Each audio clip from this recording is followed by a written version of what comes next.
Hola, soy José Ángel, bienvenidos a Hoy es un buen día para programar. Vamos a continuar con un vídeo en el que vamos a aprender las características base sobre las que se fundamenta la semántica de movimientos en C++11.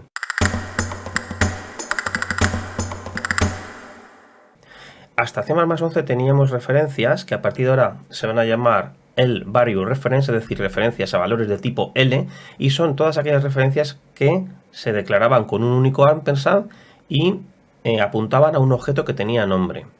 A partir de C++11 se añade al lenguaje de programación un nuevo tipo de referencia que se llaman R-value reference o referencias a valores de tipo R, y estas referencias únicamente pueden apuntar a objetos temporales o a objetos que hayan sido marcados con la palabra stdmove, con una llamada a la función stdmove. Vamos a ver cómo funciona esto en acción. Voy a crear un archivo nuevo que lo voy a llamar R-value reference. Vamos a hacer aquí un include string, ¿vale? Vamos a hacer una declaración forward de una función que devuelve una cadena. No la vamos a implementar, simplemente la vamos a definir aquí. Y ahora vamos a hacer un método, una función main. Perfecto. Creamos una cadena, std string cadena. Vamos a poner aquí hola. Y como sabes, en C++ siempre hemos tenido la posibilidad de crear una referencia que ahora se llama referencia de tipo L, y la podemos hacer de la siguiente manera: std string con un único ampersand, referencia 1, y esta referencia podía apuntar a cadena. Perfecto. Bien, pues las referencias de tipo R únicamente pueden apuntar a objetos que no tienen nombre, es decir, objetos que son temporales, como por ejemplo lo que devuelve la llamada de esta función, o objetos que han sido marcados con stdmove, de manera que si yo intento hacer una referencia de tipo R, que como sabes es con doble ampersand, ref 2 a cadena, voy a tener un error de compilación. Si lo intento compilar, bueno, ya me lo está diciendo Visual Studio Code, me está diciendo que una referencia de tipo R-value no puede apuntar a un L-value. ¿Por qué? Porque cadena tiene nombre, este es el nombre de este objeto, se llama cadena. Entonces la manera de solucionar esto sería std string en referencia de tipo R, ref 3, y aquí decorar cadena con un stdmove cadena. De esta manera estamos indicando al compilador que cadena es una referencia, en este caso es una referencia de tipo R, es una referencia temporal, porque a partir de la ejecución de este método no nos importa el contenido de cadena. Y ya por último vamos a hacer una referencia de tipo R a lo que devuelva la función crea cadena. Esto es ahí por ahí. Ref 4 crea cadena. Esto, como puedes comprobar, no da ningún error de compilación. Bien, pues ahora que sabemos que son las referencias a valor de tipo R, vamos a ver las maneras de inicializarlas. Voy a eliminar este código y vamos a ver las tres maneras que tenemos para inicializar una referencia de valor de tipo R. La primera sería mediante el operador asignación. std string doble ampersand para indicar que es una referencia de valor de tipo R. Referencia 1 es igual a stdmove de cadena. Esta sería una manera de inicializar mediante el operador asignación. Otra manera sería mediante llaves, que es lo que hemos visto antes. std string referencia 2 es igual a llave stdmove referencia 1. Como puedes ver, lo acabo de inicializar con llaves. Y la siguiente sería mediante paréntesis, std string referencia 3 stdmove referencia 2. Cualquiera de estas formas nos va a permitir inicializar una referencia de valor de tipo R. Bien, pues ahora vamos a ver cómo se comportan los parámetros de función que son referencias de valor de tipo R. Y el comportamiento es exactamente el mismo que hemos visto en las referencias de valor de tipo R. Únicamente vamos a poder pasar objetos temporales o objetos que no tengan nombre o que estén declarados con stdmove. Si intentamos pasar un objeto con nombre, como por ejemplo hacer una función y pasarle cadena, vamos a ver que vamos a tener un error. Voy a crear una función auto trabaja y esta función va a recibir una referencia de valor de tipo R de string. Perfecto. Si voy a comentar estas líneas, si llamamos a la función trabaja pasándole cadena, voy a tener un error de compilación, porque cadena tiene nombre, se llama cadena, y no es una referencia de valor, obviamente no es una referencia de valor de tipo R. Para solucionarlo, pues la solución es exactamente la misma que teníamos en el caso anterior. Podríamos llamar a trabaja pasándole std_move de cadena. A partir de este momento ya hemos indicado al compilador que cadena es una referencia de valor de tipo R, de manera que voy a poder llamar perfectamente a la función y sin ningún problema. Otra manera sería pasar un valor temporal. Puedo llamar perfectamente a trabaja, crea cadena, y esto también va a funcionar perfectamente porque crea cadena es, al ser el valor devuelto por una variable, es una referencia de tipo R. No tiene nombre. El resultado de lo que devuelve crea cadena. Y aquí vemos que compila sin ningún error. Bien, pues ahora vamos a estudiar la función std_move, que como bien sabes, lo que hace es indicarle al compilador que ya no estamos interesados en el contenido de la variable una vez que finalice el contexto sobre la cual estamos ejecutando la función std_move. Realmente la función std_move no mueve nada, únicamente hace una marca temporal al compilador y este la entiende de manera que en el caso de que exista una sobrecarga de la función a la que se está llamando o el método al que se está llamando que utilice referencias de valor de tipo R, pues elegirá esa sobrecarga en vez de la otra. Por ejemplo, si aquí tengo una sobrecarga de esta función que recibe una referencia constante de tipo L y ejecuto hasta aquí la aplicación,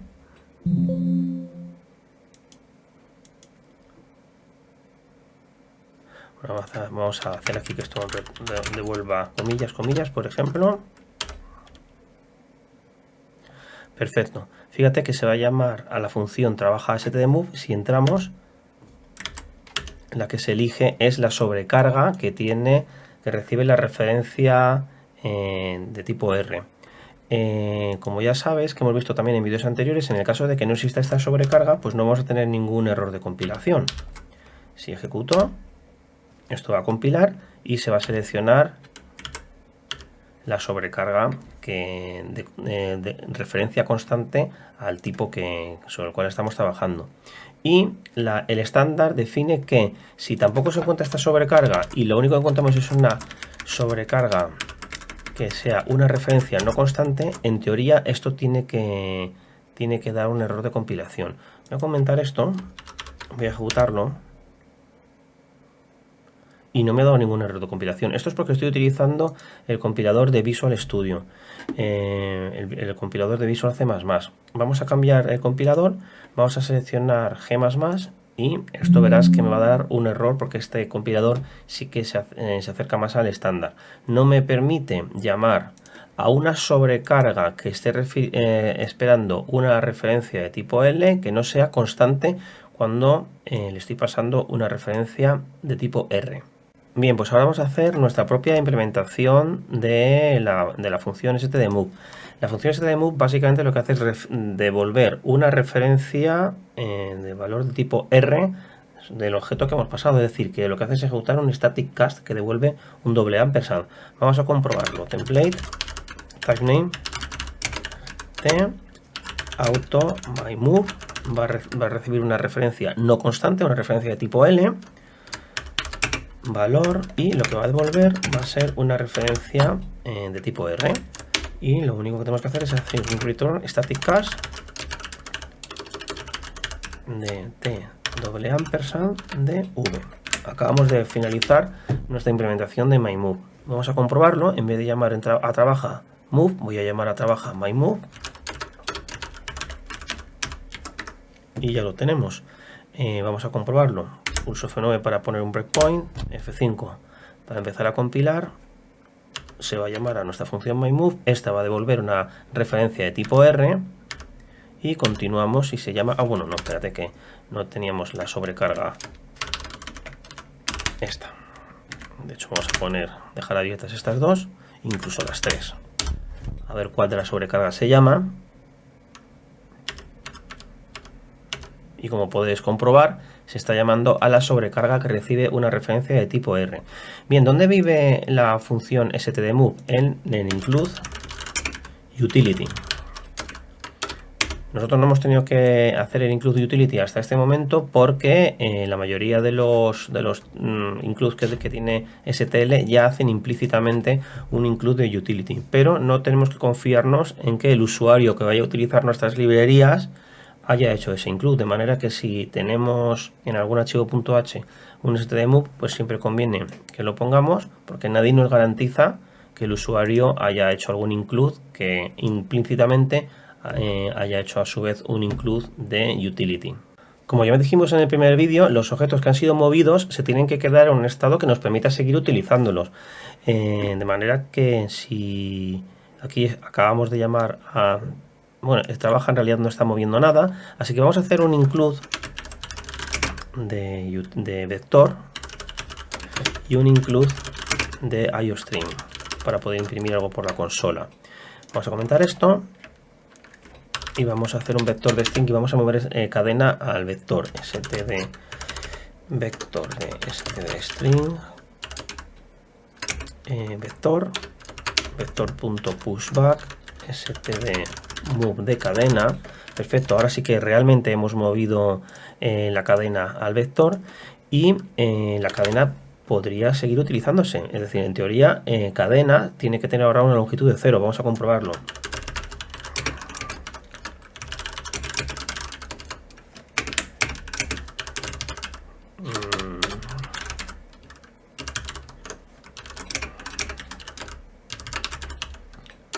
Endline, vamos a comprobarlo. Ejecuto, estoy con el compilador G++ que me obliga aquí que esta función sea de tipo int. Perfecto, compilamos y puedes comprobar que nos dice que longitud de cadena es igual a 0. Esto no me ha lanzado ninguna excepción y yo podría utilizar mi cadena perfectamente. Puedo poner cadena es igual a adiós y luego podría hacer un stdcout cadena.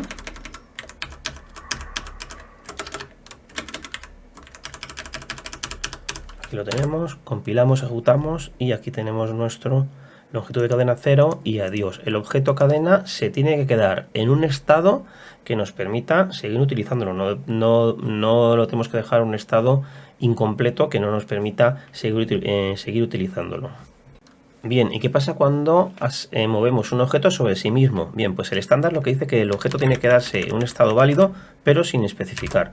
Por ejemplo, cadena es igual a stdmove de cadena. Bueno, pues a mí nadie me garantiza que después de ejecutar esta sentencia en cadena vaya a seguir teniendo la palabra hola. Lo que sí que tengo la garantía es que voy a poder seguir utilizando cadena, voy a poder imprimir su longitud, voy a poder asignar nuevos valores, etcétera. En la práctica, en la STL, las sobrecargas del operador de asignación comprueban si la asignación la estamos haciendo sobre el mismo objeto. De manera que si por ejemplo nosotros modificamos la cadena que hicimos en el primer vídeo, que la teníamos por aquí, vamos a copiar este string. Perfecto. Estábamos aquí en our value reference. Realmente el operador asignación que recibe una referencia de tipo R, antes de hacer este delete debería de comprobar if s es igual a this, en cuyo caso simplemente return this. De esta manera evitamos perder esta memoria porque tendríamos un error. Este s